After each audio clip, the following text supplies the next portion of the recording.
Hi everyone, स्वागत है आप सभी का आज की वीडियो में।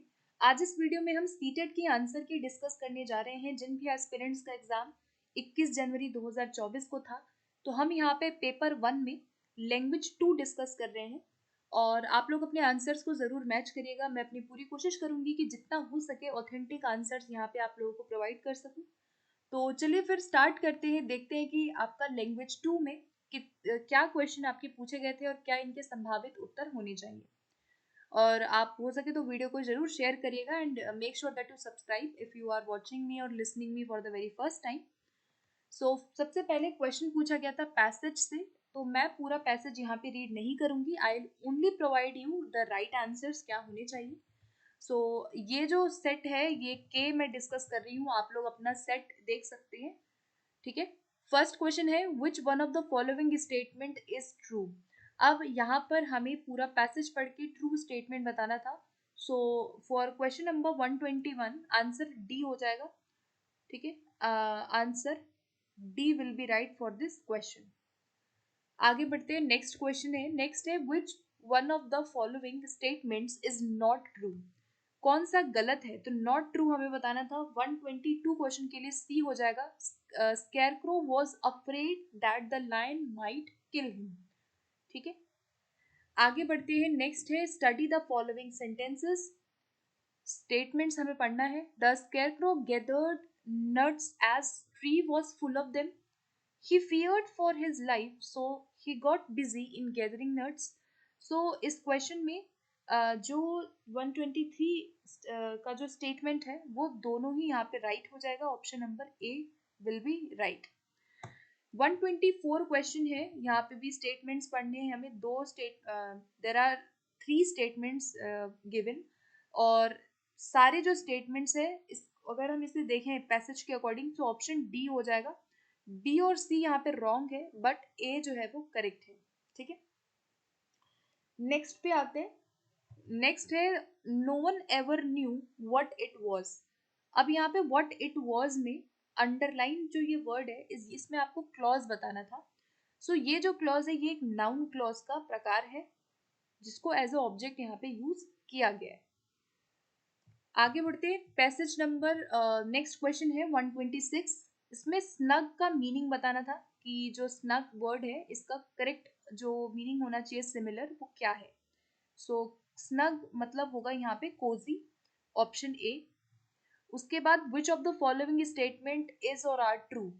तो यहाँ पे दोनों स्टेटमेंट थर्ड और फोर्थ जो है वो दोनों करेक्ट है। अकॉर्डिंग टू द पैसेज यहाँ पे third and fourth will be right.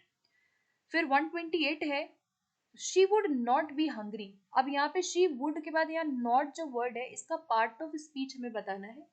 तो यहाँ जो नॉट वर्ड है इसको एज एज एडवर्ब इसको यहाँ पे हमने यूज किया है। तो डी हो जाएगा इस क्वेश्चन के लिए राइट। अब चलते हैं अपने सेकंड पैसेज की तरफ। सेकंड पैसेज में 129 से 135 क्वेश्चन पूछे गए थे। फर्स्ट क्वेश्चन है the first bird call I heard as I left the house. अब यहाँ पे क्लॉज बताना है कि ये जो as I left the house है यहाँ पे कौन सा क्लॉज है, एडजेक्टिव है, एडवर्ब है, प्रिंसिपल है या नाउन है। तो एज का यूज हमने किया है, ये एक एडवर्ब क्लॉज है। ठीक है, जो मैनर को बताने का काम कर रहा है। ऑप्शन नंबर बी हो जाएगा 129 के लिए। 130 में स्टडी द फॉलोइंग स्टेटमेंट, दोनों स्टेटमेंट पढ़ना था। पहला है कि different chirpings of word evoke different emotions in a bird. तो ये बिल्कुल हो सकता है कि जो बर्ड देखने वाला है उसके जो इमोशन है वो इवोक हो सके। ठीक है, अगर वो किसी की जो चिड़िया है उनकी चहचहाट सुनता है। Sometimes birds make their nest hidden from public view. तो यहाँ पे ए वाला तो रॉन्ग राइट है बट बी इज रॉन्ग। 130 के लिए सी हो जाएगा इसका करेक्ट। नेक्स्ट में आपको यहाँ पे इस वर्ड का मीनिंग बताना था। तो बेलिजरेंट मीनिंग, बेलिजरेंट जो मीनिंग है उसका हॉस्टाइल मीनिंग होता है, ऑप्शन नंबर सी। उसके बाद यहाँ पे एक्सिल्टेंट का मीनिंग हमें बताना था। इसका बेसिकली हमें पार्ट्स ऑफ स्पीच बताना था। तो यहाँ पे लाव को मॉडिफाई कर रहा है ये वर्ड। ठीक है, सो यहाँ पे adjective will be right for this question. Option B हो जाएगा एडजेक्टिव। ओके, आगे बढ़ते हैं 133 क्वेश्चन के लिए। 133 क्वेश्चन में why should a birder have sharp ears, क्यों होना चाहिए sharp ear, according to the passage हमें यहाँ पे बताना था। तो इसका जो करेक्ट आंसर होगा वो होगा 133 के लिए option number A. One can easily locate them from their chipping, वो इजिली हम क्या कर सकते हैं, वर्ड को सुन के लोकेट कर सकते हैं कि वो कहाँ है।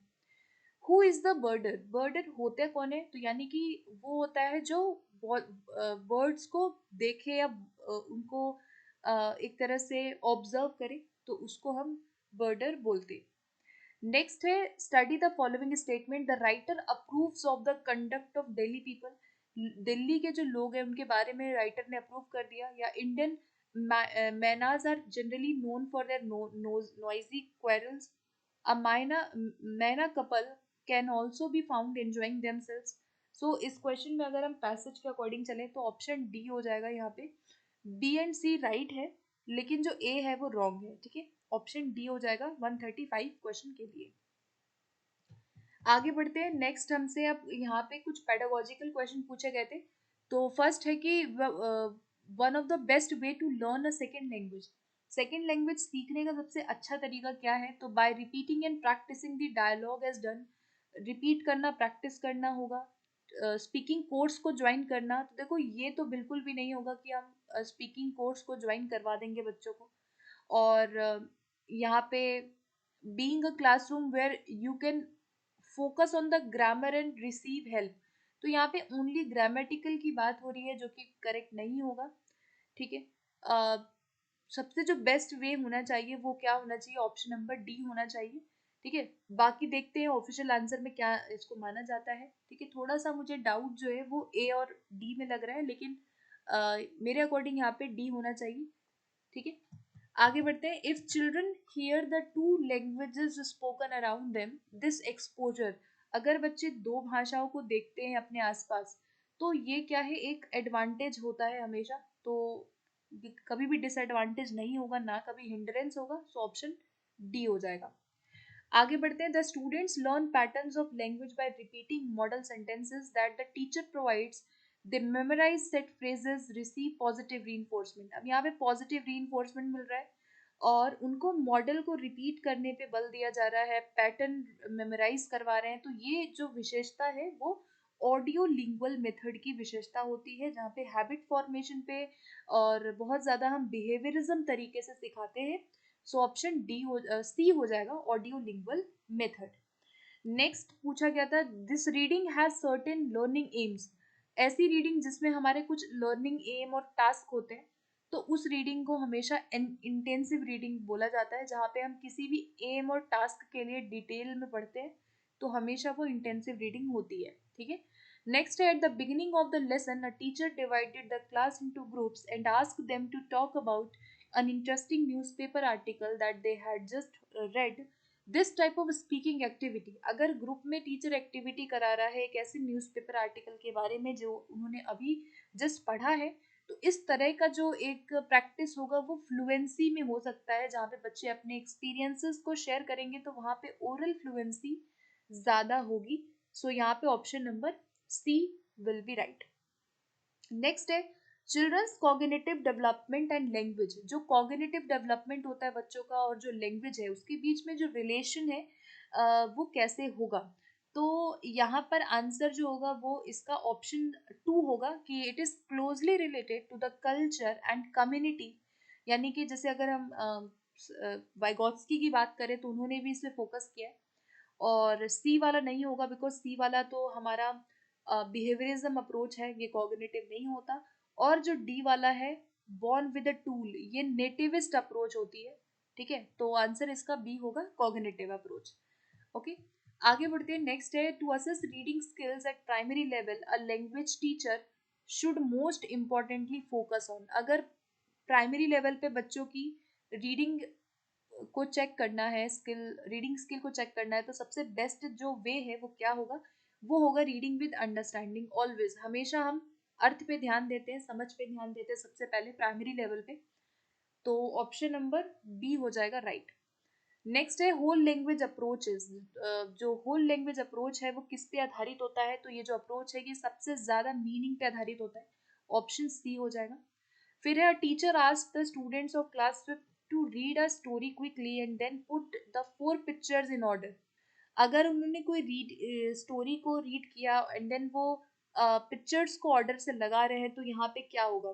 Give this activity give them practice in reading, revise the new difficult vocabulary, arrange the picture card, या फिर give them practice to reading for the gist.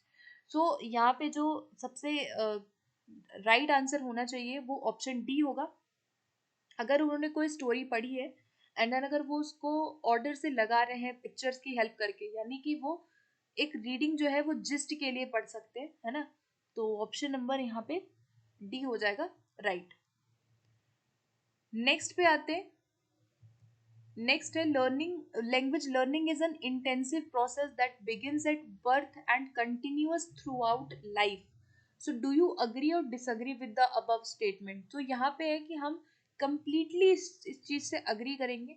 Option C हो जाएगा बिकॉज लैंग्वेज जो है वो बर्थ से स्टार्ट हो जाती है, भाषा सीखना हम स्टार्ट कर देते हैं और ये हमेशा जो है जो थ्रू आउट आर लाइफ ये हमारे हमेशा चलती है, ठीक है। तो यहाँ पे हम अग्री इसके साथ, इस स्टेटमेंट के साथ करेंगे। चलते हैं नेक्स्ट क्वेश्चन की तरफ। अगला क्वेश्चन पूछा गया था assessment tools and processes at the foundation stage should be designed in a way that. अब ये क्वेश्चन आपका एनईपी 2020 से है, जहाँ पे फाउंडेशनल स्टेज की जब हम बात करते हैं वहां पे असेसमेंट जो होना चाहिए, टूल होना चाहिए, उसको कैसा होना चाहिए। सो यहाँ पे आंसर हो जाएगा ऑप्शन नंबर डी इसका हो जाएगा। They become a natural extension of the child's learning experience, ठीक है। आगे है learners are memorising grammar rules, बच्चे मेमोराइज कर रहे हैं vocabulary and large amount of work is done in their mother tongue, यानी जो भी काम हो रहा है भाषा को सीखने का वो उनकी मदर टंग में हो रहा है। तो इस तरीके का जो मेथड है वो हमारा ग्रामर ट्रांसलेशन मेथड होता है। ऑप्शन नंबर बी हो जाएगा इस क्वेश्चन के लिए राइट। नेक्स्ट क्वेश्चन है along with print books and audio books, the books that engage the tactile abilities of young children should be a part of the classroom because। अब इस तरह की किताबें जो हैं वो बच्चों के क्लासरूम का पार्ट होना चाहिए।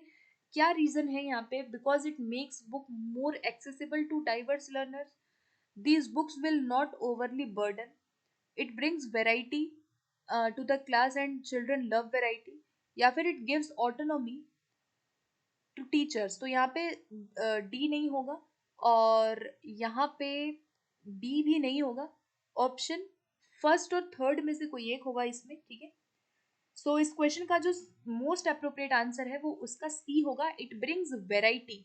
अगर हम प्रिंट के साथ साथ ऑडियो के साथ साथ जो टेक्टाइल है जहाँ पे बच्चे छू के देख रहे हैं, ठीक है, तो वहां पर वैरायटी आएगी यहाँ पे, है ना। तो इसीलिए क्लास में इस तरह की किताबों को हमें लाना चाहिए। ऑप्शन सी हो जाएगा राइट। आगे बढ़ते हैं। नेक्स्ट है a big challenge in learning to read is finding motivation and good children's literature to overcome this challenge. अब यहाँ पे इस चैलेंज को ओवरकम करने के लिए क्या करना चाहिए? इस क्वेश्चन में 149 में जो राइट आंसर होगा वो क्या होगा? Provide easily accessible children's literature to motivate. क्या हमें इजीली एक्सेसिबल लिटरेचर, बच्चों का जो लिटरेचर है वो देना चाहिए ताकि उनका इंटरेस्ट बढ़े? तो ये बिल्कुल करेक्ट है। बाकी यहाँ पे अदर ऑप्शन अगर हम देखें तो सबसे बेस्ट ऑप्शन जो है वो वन होगा कि हमें इस तरह की किताबों को, जो लिटरेचर है बच्चों का, उसको इजीली एक्सेसिबल करवाना चाहिए। लास्ट क्वेश्चन है a good speaking activity is the one during which.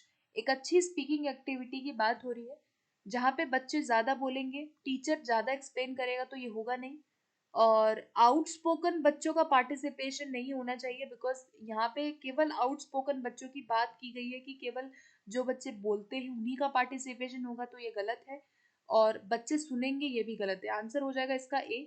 Good जो स्पीकिंग एक्टिविटी है वही होगी जहाँ पे लर्नर्स ज्यादा से ज्यादा बोलेंगे, ठीक है। सो यहाँ पे गाइस हमारे सारे क्वेश्चन होते हैं कंप्लीट।